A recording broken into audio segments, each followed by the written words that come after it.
Sam is a dedicated advocate working to empower Alaskans by challenging restrictive laws and fostering civic engagement for meaningful change. And Sam is with us here. How are you today? I'm doing very good, sir. As a matter of fact, it's early in Alaska, but I like getting things done very early. Yes.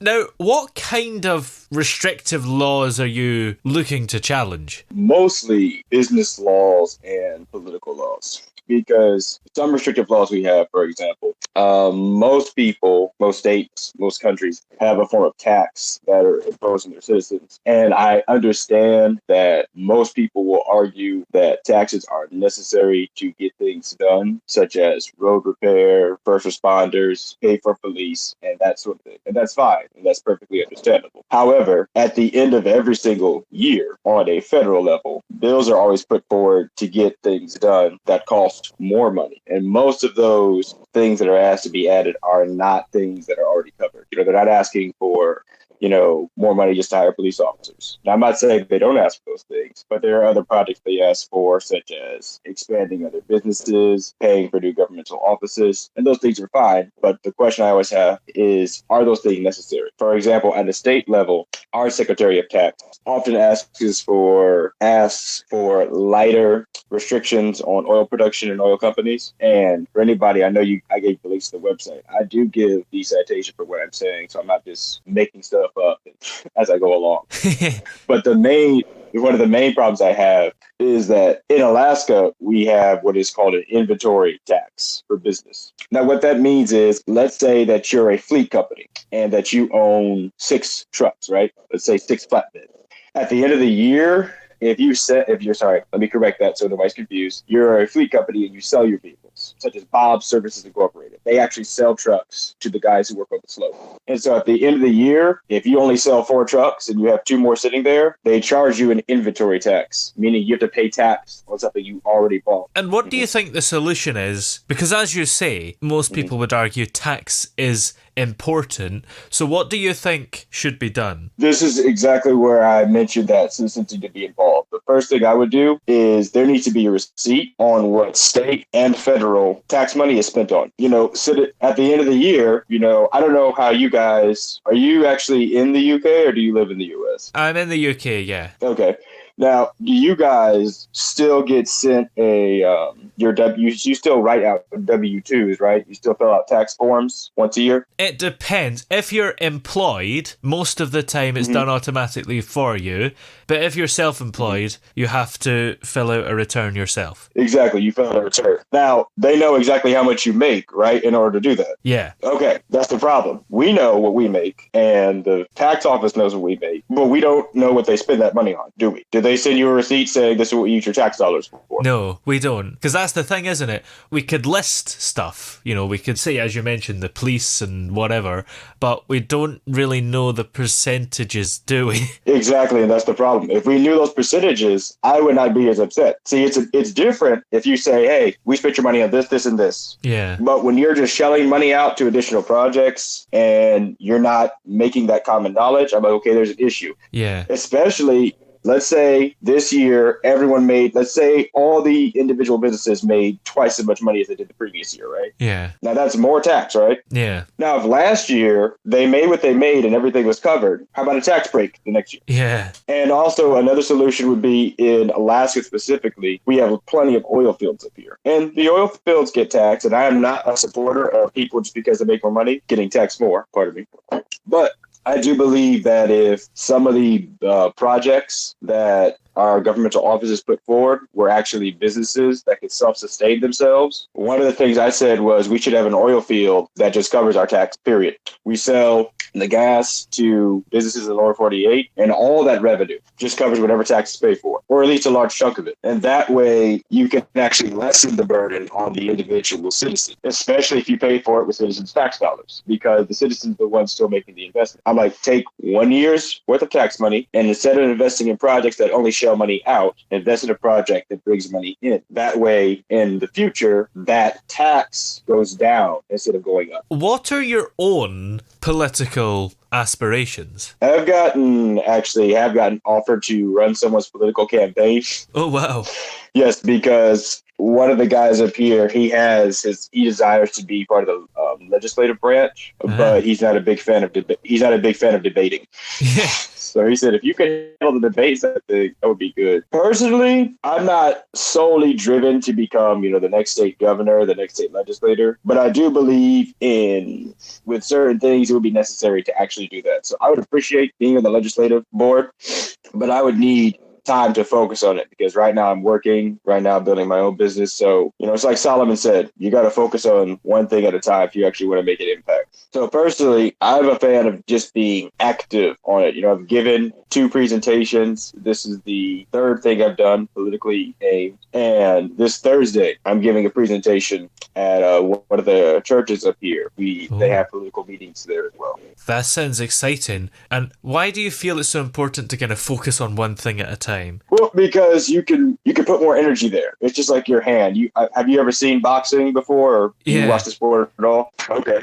Now, do boxers punch with their hands like this? No, they don't, because this is going to break, this is going to break, this is going to break. You ball your fist up, and you focus most of your force in these 2 knuckles, and it allows you to do maximum damage with minimal damage to yourself. When you focus, when you truly focus, you remove distractions. Yeah. So if you're trying to run a business, be politically active as far as getting a position politically, that's more difficult. If you're going to meetings, once a week, once a month, you're doing your monthly reports for your political group, that's different because there's enough of you guys to spread that evenly. I'm not saying that you should not be working hard, but I am saying if you're saying, I desire to be governor, I desire to be on the legislative board, you got to put a lot more focus on that than just being politically active. Yeah. And I think that sometimes being politically active, we don't give it our all anyway. I knocked on probably 450 doors, passing out flyers for one of our presentations, and 2 families showed up. Yeah, minus a lot of people said they would. Yeah. But they weren't there. I will give a shout out to one lady. She is going to be at the next one. She had a genuine excuse to not be there. So she said, I will be at the second one. She said, send me. She called me and she apologized and everything. She said, send me the address, send me the time. I'm really upset to say I missed the last one. I'm going to be there. And that's the thing. A lot of people say they're going to do stuff, but they don't do it. Yeah. And that's an issue. If you're not focused, you can have a genuine problem come up. I'm not saying that doesn't happen. But if you're focusing 80% of your time on something, those little problems come up less. Yeah. Because you're not making commitment anywhere else. Yeah. And that overwhelming commitment is because you don't see it coming. And things always come up. Yeah. Things always come up. Like this morning when we started, it took a minute for me to get the audio working. True, but you can always fix it. But if you're focused more, it's a quicker fix. Yeah. So I take that back. It's not always a quick fix, but you don't have a distraction that could come up that won't allow you to fix it as quickly. Now, you have quite a strong sense of community involvement, of course, because you mentioned all the people coming to see you. So do you think it's quite important to have a kind of robust community around you? Absolutely.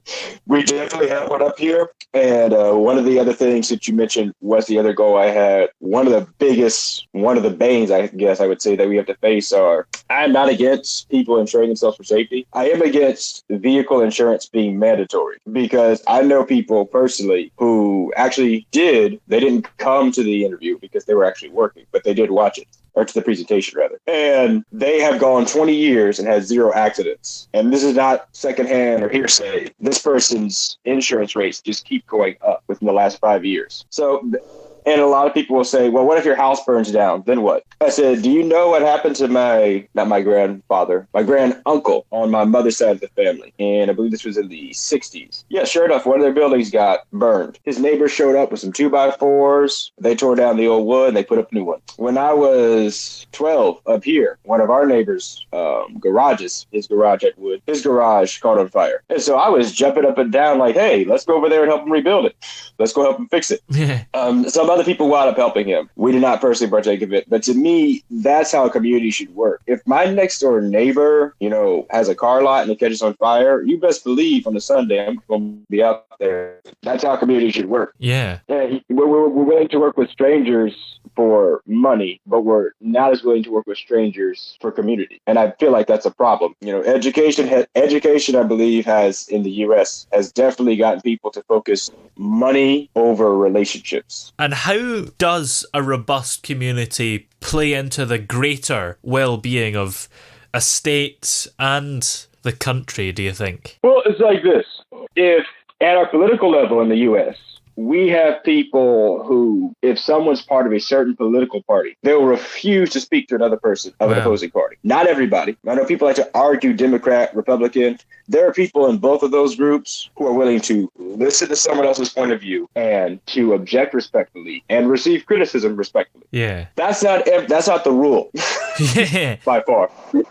That's not the rule by far. And that is an issue that, to me, it stems from U.S. community. We'll go to base. People go to school. At school, children naturally break into these hierarchies. You have people who make more money, who drive a nicer car, whose parents have better jobs. And they're often treated with more respect because when somebody else has something good, naturally, we see them as somebody who's more likely to survive. Yeah. So we want to go under them. Just like when you pick a job. When you grow up, you start doing it at a young age. You don't go to a big company that's successful just because you're 20 automatically. You go there because that's a pattern that you've been taught to follow. Yeah. It starts at a very young age. And the thing is, we get used to, maybe even subconsciously in some cases, we get used to follow whoever's making the most money. Follow whatever is trending. I mean, you understand this. You work on the radio. You have to keep up. You want to grab a hot topic and get it on your show, right? Yeah. Mm-hmm. And so that's what we do. We have a habit of doing this. So I feel that if we start adding community more so into even education, ask these kind of questions. I would even say put these questions in word problems for math. If your next door neighbor Johnson's barn burns down and he has 480 2x4s, how many 2x4s do you guys have to cut to help rebuild the barn? Little things like that.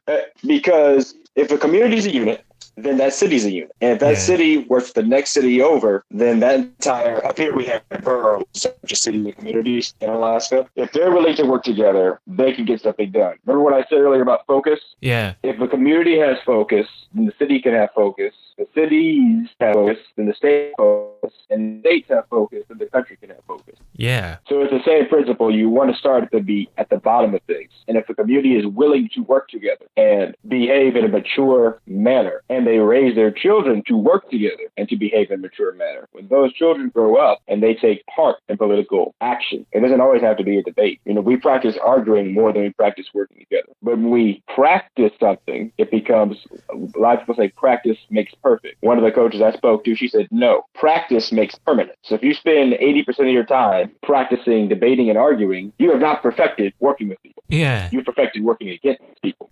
And True. so we need to practice working together to get things done. Yeah. Even businesses have what they call those team building exercises, where they'll have people play basketball or they'll have them build a model house because they understand you need to practice working as a team to operate as a team. Yeah. But we do not do that. I do not see that happening as commonly among the youth in the U.S. We very often get taught to be extremely competitive. And I remember a lot of guys will say, men are competitive. We're supposed to. I'm like, yeah, we are when we need to. Yeah. But we also have to work together.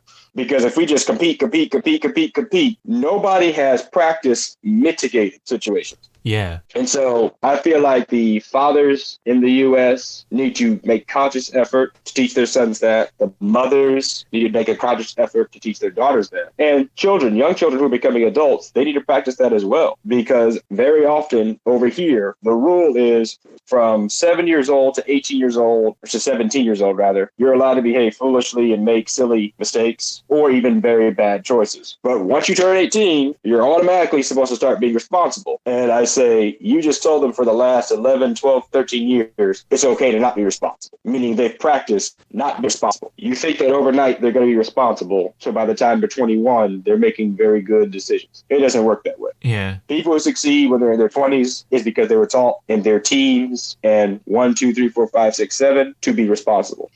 Yeah. So it starts at a family. Well, looking at the bigger picture, what's your long-term vision for Alaska and the impact that you hope to leave the state and its residents when your goals are achieved? Long-term would be that at least, meaning the least, if I'm shooting for 100% and I hit 80%, the lowest change I would like to make is to see communities and boroughs self-sufficient, meaning not importing goods to survive, not having to export goods to survive. I would like to see trade and barter come back into business as opposed to just money. Because I'm gonna go quick because I know we're on time limit here. Yeah. But a piece of steel, if I hand that to a blacksmith or a watchmaker, its value changes between those two men. The blacksmith can make it into a sword, into a pan, into a brace, into a bridle for a horse. The watchmaker can make it into gears that run a clock. Yeah. And over here, we have only looked at the value of the dollar. We have not looked at the value of raw materials like we used to. I would like to see that change, and I would like to see communities actually understand that to the point where we don't need to ship oil in. We learn to make our own, gas from growing our corn. We learn to help our neighbors instead of saying, go to the bank, get a loan to rebuild something, or go to the bank or go to an insurance company to get something done. I would like to see neighbors working together. I would like to see the community completely self-sufficient where it doesn't need the help of somebody else, not in the sense to cause conflict, but so when somebody else needs help, you're established so you're able to help them. And at the most, the ultimate goal is to have each household self-sufficient. From growing your own food, from being able to have your own fuel supply, from owning your property. One of the things that we are battling up here would be against property tax, because over here, when you buy a piece of land, if you don't keep paying the property tax on it, it can get repossessed, which to me is unjust, because when you buy a car, you don't keep paying taxes on the tires forever and ever and ever. You own the car. It's yours. Property needs to be treated the same way. Yeah. So those are the low end goals of what I'd like to get done. The bigger picture would be, like I said, every household self-sufficient. Well, if anyone's listening and feeling inspired by your ideas, where are we able to keep up to date with you and get involved and all that? AlaskaForLiberty.wordpress.com is the website where I post the presentations that I do, upcoming events I'm partaking of. Alaska for Liberty is the YouTube channel as well. And then where I talk about men in the community, and after talking to my sister's friend, we're going to talk about women as well. That's going to be the YouTube channel dedicated Spartan. Excellent. Well, many thanks for talking to us today. It's been great chatting to you. Thank you very much for having me, and look forward to seeing you again soon.